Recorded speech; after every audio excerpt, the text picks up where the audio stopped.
Ang mahusay naman na pamumuno ni Resigned Secretary Uy kinilala ng DICT. Brigada Jigo Custodio, ibrigada mo. Brigada Live Report. Lubos na nagpapasalamat ang Department of Information and Communications Technology kay Secretary Ivan John Uy para sa kanya natatanging pamumuno at dedikasyon sa pagpapalakas ng sektor ng ICT sa bansa.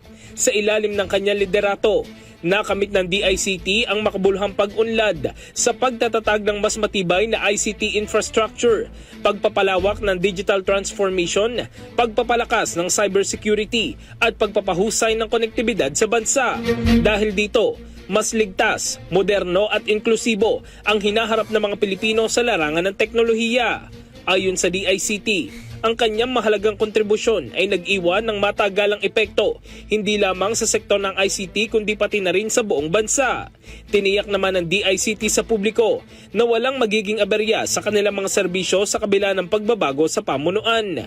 Kung maaalala, nagbitiw na kahapon si Uy bilang kalihim ng ahensya. In the heart of changing lives. Ito sa Brigada Jigo Custodio ng 105.1 Brigada News of Manila, The Music News Authority.